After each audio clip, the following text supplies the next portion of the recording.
Trying to act like there is no racism in the anime industry is the equivalent of getting Shane Dawson and David Dobrik canceled.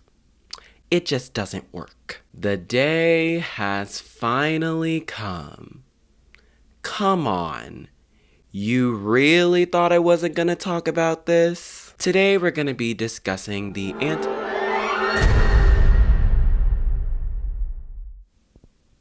What was that? It's about time, Kay. Who are you? Oh, I'm your rage, anger, unfiltered thoughts.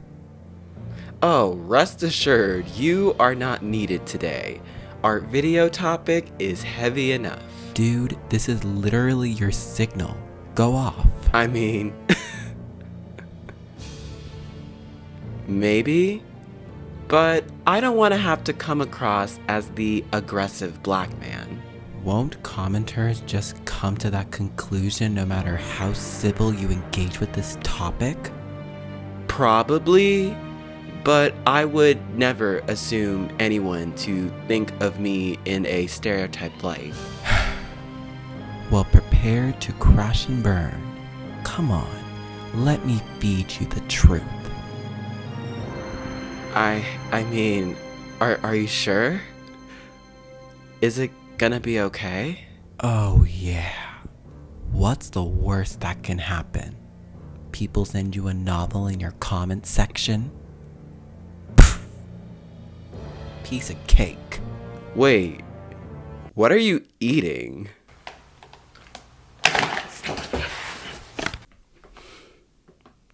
It's go time.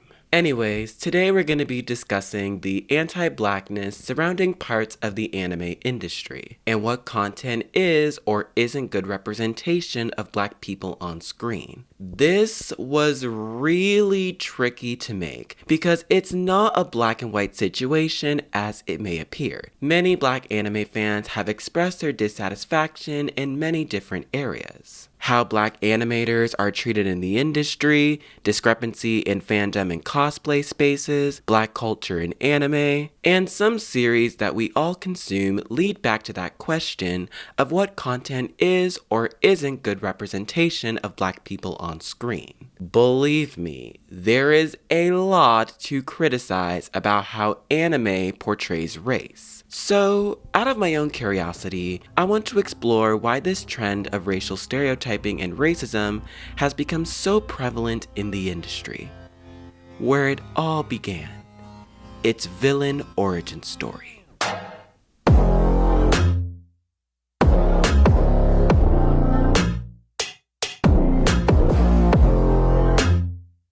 In the words of Natalie Morris, anti-blackness is a specific exclusion and prejudice against people visibly or perceived to be of African descent, what most of us would commonly call black people. Anti-blackness has wormed its way into every nook and cranny of our society. I'm sure we all remember the transatlantic slave trade and the civil rights movement. However, the most prevalent example we see of anti-blackness in America is police brutality because of fatphobia. A police officer will often blame a black man's size, stature, and weight to justify the reason that they used lethal force. In 2014, Eric Garner, a father of 6, was murdered by police officer Daniel Pantaleo because Pantaleo thought Garner was carrying around loose cigarettes. Garner's death was later ruled a homicide because Pantaleo put him in a chokehold until he lost consciousness. What's even more alarming is that when the courts played public opinion, Pantaleo told CNN that you had a 350-pound person who was resisting arrest. The police were trying to bring him down as quickly as possible. If he had not had asthma and a heart condition and was so obese, almost definitely he would not have died. When chokeholds to subdue someone have been banned by New York City police departments for nearly 28 years. The New York congressman essentially blamed Garner's size and stature for the reason that Pantaleo put him in a chokehold. Black women are also subject to the fatphobia and racism link, often framing them as overindulgent and gluttonous because of their quote-unquote animal appetites. This is just one instance, but there is a pattern of blaming black people's size, body type, and facial features to justify immoral acts against black people, leading us to the animation pipeline. One of the most egregious examples of this that we see in cartoons and anime is blackface and minstrelsy. I'm gonna expand on that in another section of this video, but for now, understand that these portrayals were performed by non-black people to make fun of black people. The stage entertainment employed white or no makeup around the eyes and mouth, and the reddening of lips, which played into common stereotypes of African Americans as slack-jawed and voracious, yet simple, innocent, and easily frightened or excited, all infantile, consuming the eyes and mouth. Some examples in animation include the Looney Tunes, Tom and Jerry, and, shockingly enough, Mickey Mouse, all profited off of minstrelsy. There weren't many, if any, depictions of black characters other than Disney. Walt Disney himself is guilty of using racial stereotyping for some of his characters. A Vulture article stated that Dumbo's Black Crows, Fantasia's Black Servant Centauret, and Song of the South, a movie so offensive that Disney Company will no longer let it be seen in public, Gabler cites a meeting in which Disney referred to Snow White dwarves as blank pile, and another in which he used the term pickaninny. A pickaninny is a caricature of a small black girl with unkempt hair, red lips, bulging eyes, and a wide mouth. We see this in characters like Topsy in the anti-slavery novel Uncle Tom's Cabin. This imagery invoked in these mediums created a wave of normalizing these depictions as good representations of black people, which again, I'm gonna expand on more later.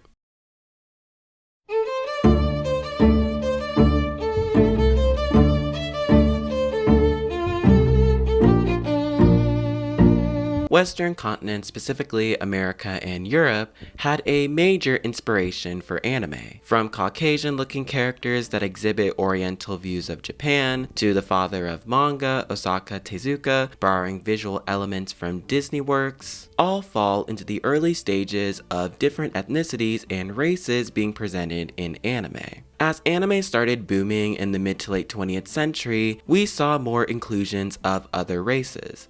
But it did not come without its shortcomings. Fans use this notion of Japan being an Eastern nation means that racism is different there. And this is not something I necessarily agree with because I think it tends to be rooted in a lot of Orientalism. According to Oxford Languages, Orientalism is the representation of Asia, especially the Middle East, in a stereotyped way that is regarded as embodying a colonist attitude. Just to put this into perspective in terms of weebs and otakus, one of my besties, Layla, brilliantly framed otaku and weeb culture. Weeb culture is a problem within itself, and it's linked with Orientalism, exoticism, and generally a self-created fantasy about a distant place. I think what is most problematic of it all, other than what I just mentioned, is that it seems anime productions themselves are catering more and more not just to otaku culture in and outside Japan, but to Western weeb culture. These weebs are an audience that consumes and buys products in a way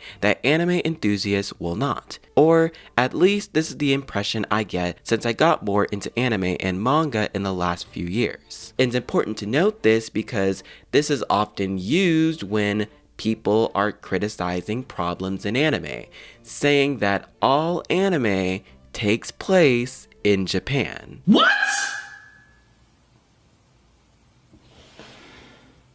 Fullmetal Alchemist, for instance, takes place in a small town in Europe in 1910, and Edward and Alphonse Elric are classified as Caucasian boys. Princess Tutu uses classical music composed by Tchaikovsky, Wagner, Rimsky-Korsakov, Bizet, and European fairy tales, as well as ballet being central to the story. Even Pokemon's dragons resemble creatures of Western folklore, even though they are portrayed as their own species. According to Amy Sharong Liu in her article, The Many Faces of Internationalization in Anime, from the very beginning, Pokemon was intended in part for export, and the production team aimed for a universal feel acceptable to international audiences. Liu explains how the cultural discount theory is applied to anime's international appeal, to depoliticize internationalization and remove cultural barriers to make anime more appealing to international audiences. This makes quite a few anime de-Japanized, which makes sense considering directors such as Mamoru Oshii say that anime is offering an alternative world to the audience. The closest equivalent orientalist in the West is the concept of occidentalism, which is a set of attributes such as arrogance, feebleness, greed, depravity, and decadness, which are invoked as typically Western or even American characteristics. It involves a set of stereotypical depictions of supposedly Western characters, usually in a negative sense. While Orientalism works to create a center of power in the West, Occidentalism tries to do the same in the East. So Orientalism represents Asia through a Western nation lens that infantilizes them, and Occidentalism is Eastern nations taking stereotypes of Western people and defining them by it. Liu even argued that Occidentalism causes explicit or implicit demonization of the West and refers to actual nations like America. She also notes that this is a form of nationalism, which paints Japan as the saviors of humanity trying to fend off America's hegemony. This is especially true with science fiction works like Ghost in the Shell, where the puppet master is the main enemy born in the US. We also cannot forget about the blatant whitewashing in Scarlett Johansson's casting of Motoko Kusanagi during the live-action film. That was a long tangent, and I'm trying not to stray too far from this video, which is anti-blackness in anime, but from my perspective, this is where it stems from.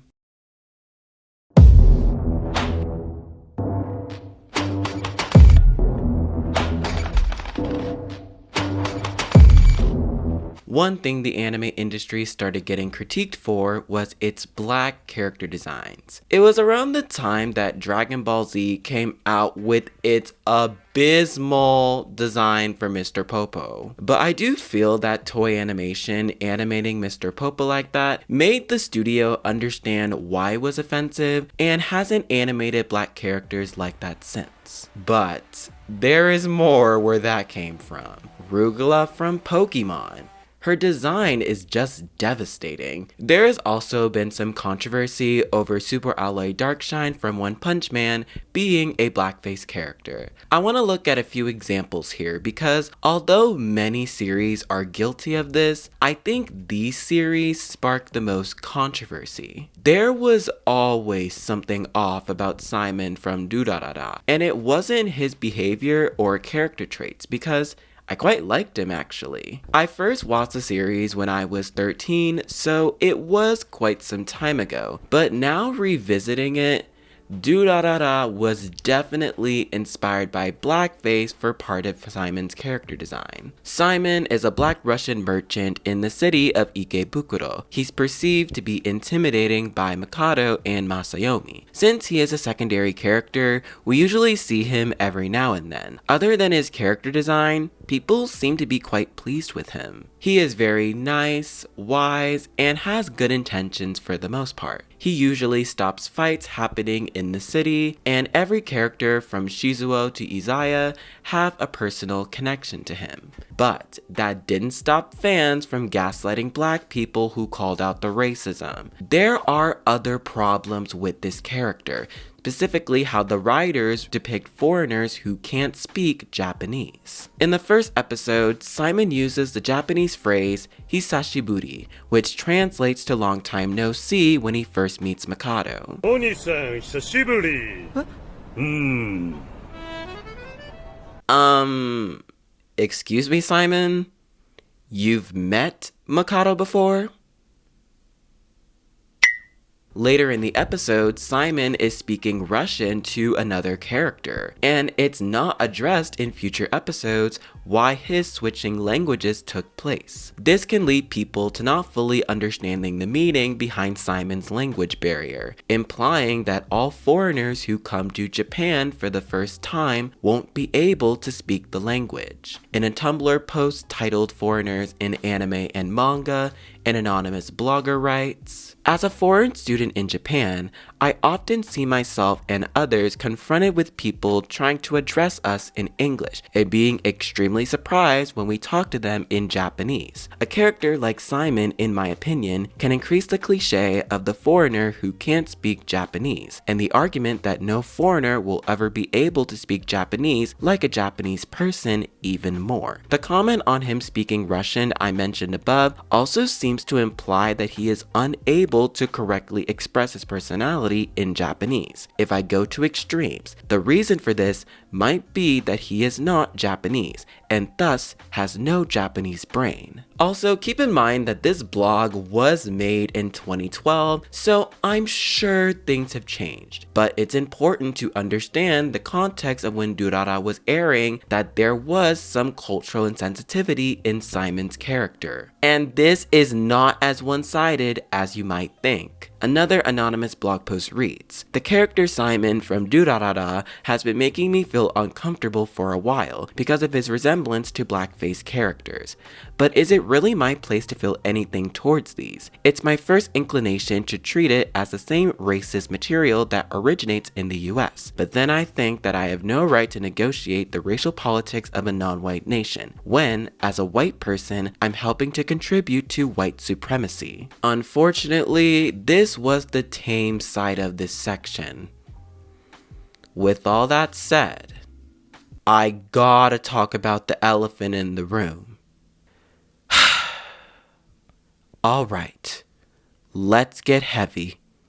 Sister Krone. Okay, this is personal, and it's the primary reason why I wanted to make an anti-blackness in the anime industry video. The reception of this character is kind of a unique situation. It's pretty much 50-50 on both sides of the argument. I will explore both sides of this argument, but to be fair to myself, I will explain why Sister Krone from the Promised Neverland did not represent black people well. On one side of the argument, you have people saying that her character was racially motivated. The reasoning is that Krone's character design is heavily inspired by minstrel shows. She is the embodiment of a mammy. Literally, if you hold a picture of Aunt Jemima, you'll see the resemblance. The issue with framing problematic tropes in terms of how offensive they are is that it ignores the far more important analysis. How does this work cause harm?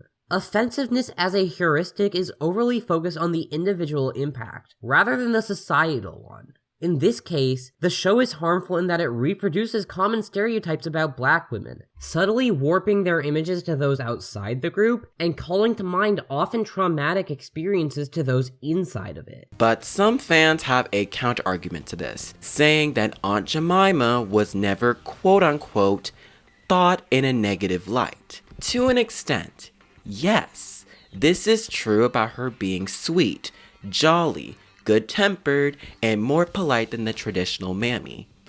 However, if you're insinuating that all black women in 2022 would want to be referred to as Aunt Jemima, then I think you're sorely oversimplifying the issue. It's not Nancy Green who played Aunt Jemima that some black people have an issue with. It's her brand image that perpetuates a fantasy for white people to justify the enslavement of black people. Cultural historian and author Michael Twitty notes in an NBC article that Aunt Jemima, Uncle Ben, and Rastus, the cream of wheat man, were actually meant to be stand-ins for what white people viewed as a generation of formerly enslaved black cooks now lost to them. As mascots, they were designed to be perceived by those white people as nothing more, and to have wanted to be nothing more than loyal servants in a frightening time of growing black equality and empowerment. So I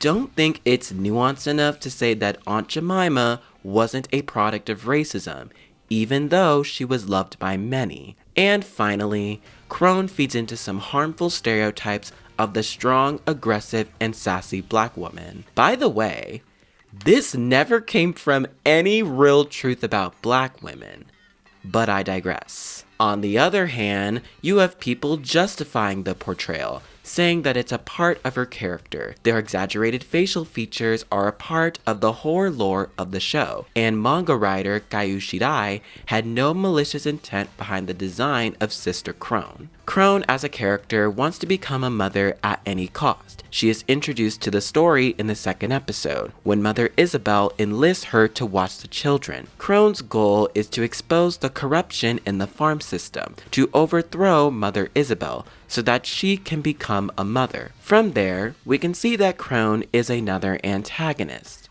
And I will give credit where credit is due.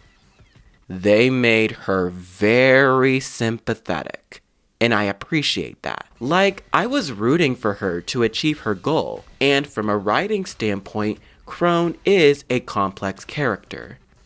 However, she is often in the shadows of Mother Isabel's story, and the storylines that do involve her character rely on the masculinization of her body, specifically her speed and upper body strength. I'm sure we are well aware that black women's bodies have been masculinized in our society for decades, as black women's bodies have historically been exploited and objectified. Something very interesting about Krone is that Shirai likes to have it both ways. His objective with Krone is to make her a victim of the system that she's been raised in. She has morals, showing them discreetly. By the end of her time on the show, she helps Norman, Emma, and Ray plan their escape. But also, Shirai wants to portray Krone as someone sadistic, aggressive, and insane, which makes her character very frustrating to some black people, because once she became a likable character, well, we all know what happened, but I'll talk about that later. This issue got brought up to the forefront last year.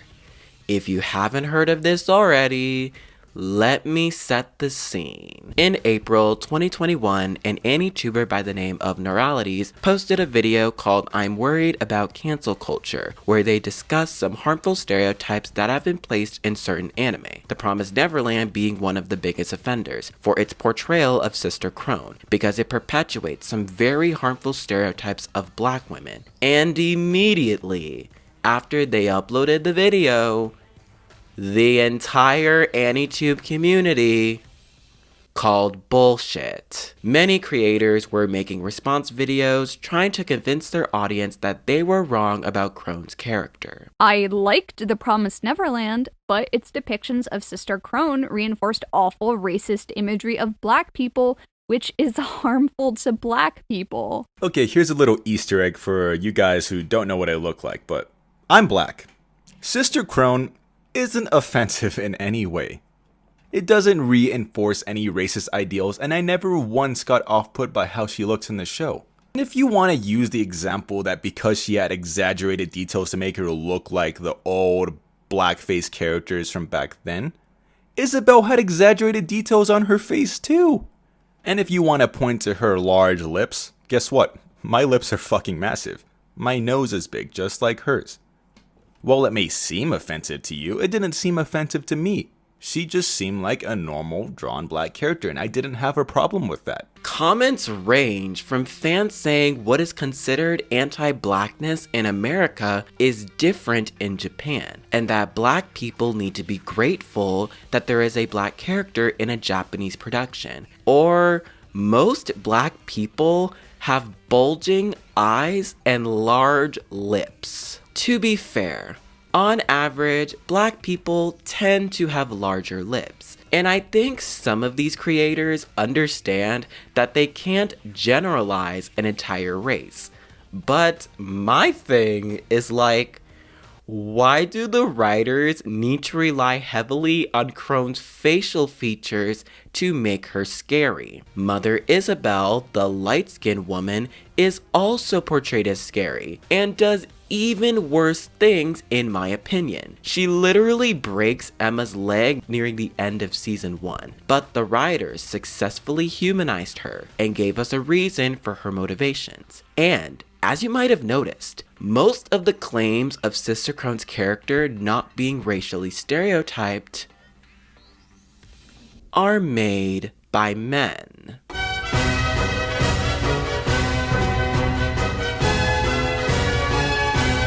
Yeah, something about that doesn't feel quite right. In my humble opinion, black female anime fans should be the opinions that are leading the conversation. Sister Krone's character is something that's very, very bothersome to me because a lot of people were talking about how they were like, you know how people say something about how black people need to be grateful? Mm-hmm. They were like, y'all should be grateful that they put a black person in this show. And I'm like, no, this is minstrelsy. Minstrelsy is literally. Exactly. I'm telling you, if more people actually did their damn research about minstrelsy, I'm telling if really y'all did more y'all research on minstrelsy, you'll see why we can't stand like people like Aquafina. Like I said, Sister Krone's basically a mammy. That's what we call a mammy. Literally. She literally didn't have time for herself and was always taking care of other people. And then, like you said, they killed her in the end. And I was like, oh, they just wanted to get rid of her because they were like, oh, she serves no more purpose. She's gone. She's done. Yeah. So, of course, it was racially motivated because even if she, like, her design alone just gave it away that was racially motivated. Yeah. And if they made her look like, an actual black person and not like a clown, like they think we look like. The thing is, like, they're the ones who are going to get the mic first because their only marginalization is their blackness. And so because that, they're going to look over all of us and pick them first because even though they're black, they're still straight and a male. Yeah. And I think that also plays into, like, when we talk about representation, like you were saying with the first question in media and the idea that, like, there's not many black people behind the scenes. If they're going to pick anyone, it's going to be a black man. And even if the character was, like, if Sister Krone was drawn by someone who was black, it's most likely it would have been a black man and it still would have came off that way because black men still tend to feed into the idea. I mean, we can get into a whole Tyler Perry conversation about how they still depict black women and queer black people in negative lights within those, like, minstrelsy tropes. When you look at, like, a lot of comedians, even some YouTubers that are black men, the butt of the joke does tend to be black women. And so it kind of makes sense when they grew up on that type of humor that black women were always depicted as, like, Sister Krone, or they were always depicted as, like, angry or loud or sassy or things, especially the darker the skin, the more likely she is to be depicted like that. It makes sense why they don't see a problem with it because they have that internalized anti-blackness already. They already have that internalized misogynoir. So I'm not surprised that they're like, what are you guys talking about? Because to them, that's how they, for some of them, that's really how they view black women. Like, when we call these things out about, like, characters that are, like, straight up menstrual characters, and people are like, no, it's not. It's because that's how some people really view black people, so they don't see a problem with it. But that's the problem. If y'all don't find characters like that alarming, that's a problem. It's very obvious that they don't care about the character. She has no characterization. Like, you look at the other main female lead, like, yes, she's a villain too, but look at how sympathetic she becomes and how much her character grows versus Sister Krone, literally just here be scary. She has these very overemphasized facial features, and if you read the manga, it's a lot worse. Like, her features are actually more distorted. Like, she's there to be both scary and also something for comedic effect. Like, and you notice, like I said, she doesn't really have much of a story of her own, and she died. So as you can see, there are black people, specifically black women, who were offended by the portrayal of Sister Krone's character. People tend to forget that we can have a complex black character and not be racially drawn in.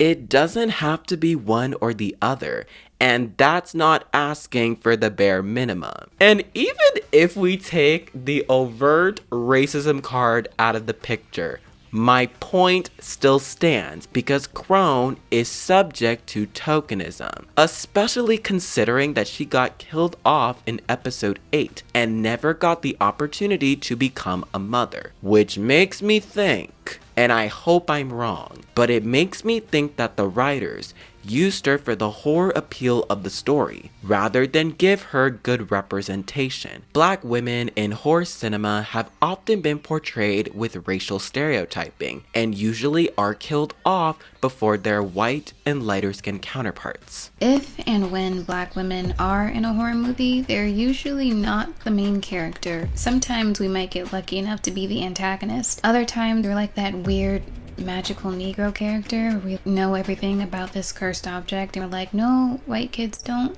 touch the cursed object, don't. And then they do it anyway and we die. What, you think I watch Alien vs. Predator so much for my fucking health? Because I do.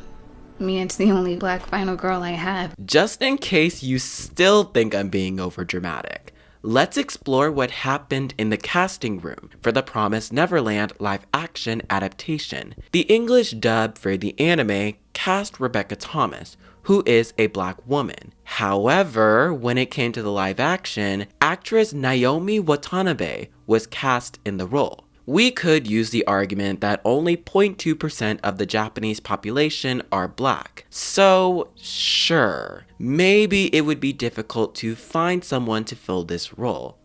But that's a big if. And even though Rebecca Thomas brought Sister Krone to life beautifully, that does not excuse the fact that in the live action, a black woman was erased from a story. I've talked about this in numerous videos on my channel, but it's really important to emphasize that tokenism is not good representation. There is a term for what happened here: symbolic annihilation, where a certain demographic of people, based on their race, sex, sexual orientation, and socioeconomic status, are so lacking in positive representation that they won't receive any representation at all, thus being erased from media. Firstly, the directors did a disservice to Krone for casting her this way. And I know had she been cast as a black woman, the vitriol and treatment the actress would have received would have been far worse. There are black actresses in Japan who could have filled that role. So saying that there are no black people who live in Japan to justify this casting doesn't really work here. And out of that 0.2 statistic I just mentioned, as of 2015, that equates to nearly 25,000 people. I mean, I don't know what planet y'all live on if you're gonna tell me that not one black woman could have performed this role. Like, okay, you do you, boo. A lot of fans have been very vocal, especially on Twitter. They were furious with this casting choice. The blatant racism was written all over it. Now. I already hear your complaints. Okay, everyone is not gonna have the same opinion as you. Some people just didn't see the racial stereotyping, even black people. And sure, on an individual level, it's totally fine. I don't like blaming or shaming anyone on their views of a character. Quite a few of these characters, in fact, aren't even as stereotyped as Krone is unless you are actively doing the math. But it does annoy me when some fans take this reach and say that people calling out the racism are too sensitive or overdramatic. Because they aren't. The Promised Neverland and Durarara are not isolated cases either. Love Lab, Panty and Stocking, and Terraformers all have similar issues. Sadly, it doesn't stop there. There are some fans that will go as far and say that Krone is just a fictional character, and that not everything a writer does will affect reality. However, I don't think we can ignore the mediums that do affect reality. Media doesn't exist in a vacuum. Also, the whole notion of the "it's just fictional" argument is such a bizarre concept to me because I find it a little bit crazy to say that subject matter like blackface, minstrelsy, and racism is seen as only fictional because it's an animation. The way some of y'all gaslight us into thinking that this character is totally fine and that we're the problem for calling it out is just so disrespectful. I will never understand you people who do that. University of Pennsylvania's Africana Studies professor Donald Bogle talks extensively about the history of racial caricatures of black people in the cinema, which he outlined in his book, Toms, Coons, Mulattoes, Mammies, and Bucks, an interpretive history of blacks in American films. He notes at the start of Chapter 3, during the 1930s in America, one of the only ways for black people to enter the film and TV industry was through playing characters like maids and servants, which is directly correlated to the and mammy caricature. Even the stereotypes during the 30s continued to plague black actors in performing roles for comic relief and being subject to the master-servant syndrome. Most notably, Stephen Fetchit's character roles in David Harum, the county chairman, Judge Priest, and Steamboat Round the Bend. He was consistently shoved, pushed, and yelled at by Master Will Rogers to please his patrons. This alienated these actors from their black audience, since this representation was so offensive to them. And I'm just gonna quote this large chunk of reading because Bogle sums this up perfectly. Quote, "No other period in motion picture history could boast more of black faces carrying mops and pails or lifting pots and pans than the Depression years. In the movies, as in the streets, it was a time when the only people without job worries were the maids, the butlers, the bootblacks, the busboys, the elevator men, the cooks, and the custodians. In almost any film of the period, from breezy, lighthearted comedies like It Happened One Night or 20th Century to super deluxe spectacles such as Gone with the Wind, a black face was bound to appear. And whether that face was seen for 2 minutes or 3.5 hours, it was invariably there to tidy up the house, cook a meal, or watch over the livery stables. With its servant syndrome, or perhaps in spite of it, the 1930s was for individual black performers a golden age. Admittedly, the black servants were repeatedly exploited and mistreated, and the black servant performers themselves were often criticized by their civil rights organizations for accepting such demeaning roles. But through their black characters, the actors accomplished the almost impossible. They proved single-handedly that the mythic types could be individualized and made, if not into things of beauty, then at least into things of joy. Almost every black actor of the period approached his role with a joy de vivre. The movies were never to be seen again. Indeed, the enthusiasm the actors poured into their characters seemed often to parallel their own gratitude that, at long last, blacks were working in films. Perhaps most significantly, because there were but 3 important black films in this decade. The era was distinguished by personalities rather than pictures. It was in many respects a crucial, exasperating period because the emphasis fell so squarely on the shoulders of the black actors themselves.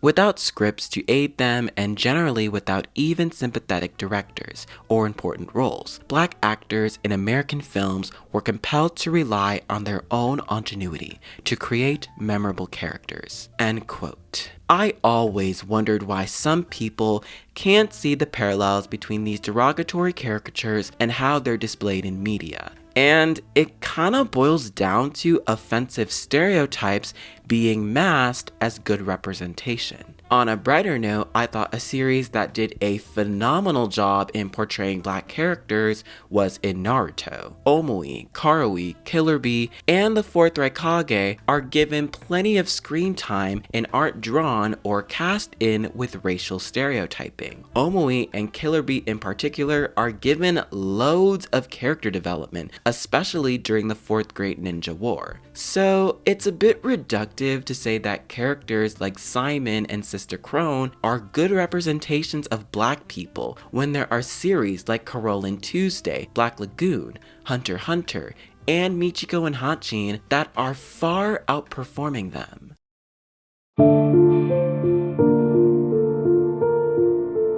On June 19, 2020, 22-year-old UK model and student Charlene was revealed to have received racist comments on dressing up as Rin Toshikaka from Fate Stay Night. Her responses started out very positive. However, over the course of several hours, her comment section turned into sewage. People asked her why she dressed up as a Japanese character, which is pretty weird considering that we can flip that question around when you are dressing up as a Japanese character, because a lot of these people that are making these claims on black cosplayers are not Japanese themselves. One Charlene shared the screenshots of the comments she received. Other aspiring black cosplayers expressed similar sentiments. Black women cosplayers are forced to deal with sexism, racism, body shaming, and colorism. Another one said, "I want to participate more frequently in different fandoms, but I'm finding it harder and harder to ignore the misogynoir in most media content." Kel wrote, "Even though these women are confined to the loads of hate they receive on the internet for their cosplays, which is quite amazing, I might add, they continue pursuing this because it is their passion and won't let anything stand in their way." In August of this year, Impact made an Instagram post talking about anti-blackness in anime, specifically fandom and cosplay spaces. Many stories were made about racism in the anime community, one of them reading, "When I cosplayed as Sailor Moon, people would leave comments referring to me as a blank moon or calling me the black version of the said character. I don't let racism limit me from dressing up as whatever character I want to, and not just the visibly black ones. The gatekeepers don't seem to understand that cosplay applies to all and not just some." And from research and experience in these fandoms, this seems to be a running theme when people call out racism in fandom and cosplay spaces. If a black person feels uncomfortable with non-black fans saying, "Why are they wearing an afro or their natural hair?" that should end the conversation right then and there. They are still very recognizable with the character that they are portraying. As I said earlier, I have personal experience in being in these fandoms. Fans will preach all sorts of inclusive empowerment crap on Discord servers, yet talk shit about people and creators on other social media, especially Twitter, and also purposely and tactfully using double standards when non-black people engage in cosplay. Colorism is another issue, especially in fan art and gyaru subculture. Whitewashed fan art of black characters is a form of colorism. Veridis Joe talked about this at length in one of his videos, but the representation of black characters in anime is already extremely slim. There is really no reason to lighten a black character's skin tone, especially if they are of darker complexion. And I think that kind of connects to like the idea you were saying earlier about like the white features that a lot of animation takes on, and like that idea because most of the fan base usually gets ruined because white people are in it. But a lot of the international fans are white. And so the question is, if they didn't feel like, if those characters weren't depicted with features that are more similar to Europeans, would they feel so welcomed? Because immediately when you said that, I thought about cosplay and how one of the people that I invited to come to this talk, they have had serious issues on TikTok when it comes to, you know, being a black cosplayer and how white people treat them, about how you can't cosplay this character, you can't cosplay that character, they're not black. Well, are they necessarily white? And they feel like they are, and so they feel invited into those spaces. But if the characters weren't depicted in a way where they feel like they're entitled to the space, would that change? And I don't want to impose a question, but that's my little rhetorical question about it, because I feel like it wouldn't. Because where there's like whiteness, and whiteness is considered better, or like, you know, white supremacy is kind of upholded, there's anti-blackness. Like that's automatically the default. Where there is white supremacy, there's anti-blackness. There's no it's not that's how it is. This isn't just limited to the general public.